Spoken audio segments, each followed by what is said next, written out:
Leaders of countries that account for more than a quarter of the global economy are set to meet in South Africa. Up for discussion at the BRICS summit, starting on August 22nd, how to turn this loose club of nations into a geopolitical force capable of challenging the West's dominance in global affairs. BRICS stands for Brazil, Russia, India, China and South Africa. The leaders of those countries will be in physical attendance, with one notable exception. That's Russian President Vladimir Putin, who faces an international arrest warrant over alleged war crimes in Ukraine, though he is expected to attend virtually. Few details have emerged about what BRICS leaders plan to discuss. However, expansion is expected to be high on the agenda. Some 40 nations have shown an interest in joining, either formally or informally, officials have said, including Saudi Arabia, Argentina and Egypt.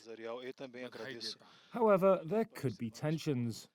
China wants to enlarge BRICS quickly as it tussles with the United States for geopolitical influence. Brazil is resisting, fearing the already unwieldy club could see its stature diluted.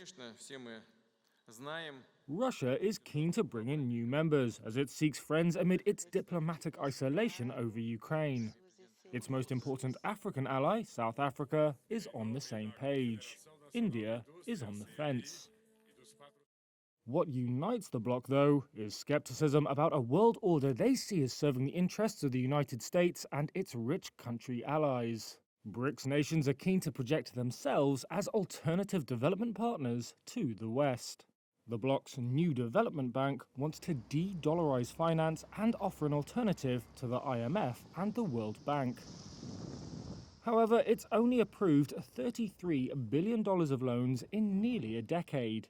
That's about a third of the amount the World Bank committed to disbursing just last year. The NDB has also been hobbled by sanctions on Russia.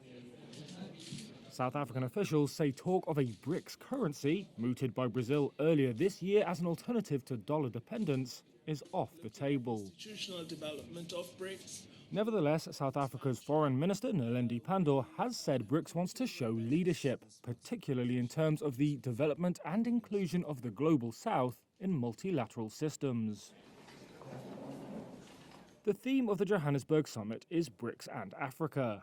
That emphasizes how the bloc can build ties on a continent increasingly becoming a theatre for competition between world powers.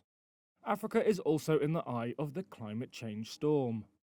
Carbon-intensive BRICS nations, accounting for 40% of the global population, also make up about the same share of greenhouse gas emissions. BRICS countries blame rich nations for causing the most global warming and want them to take on more of the burden of decarbonizing the world's energy supply. Officials in Brazil, China and South Africa said climate change may come up at the summit, but indicated it wouldn't be a priority.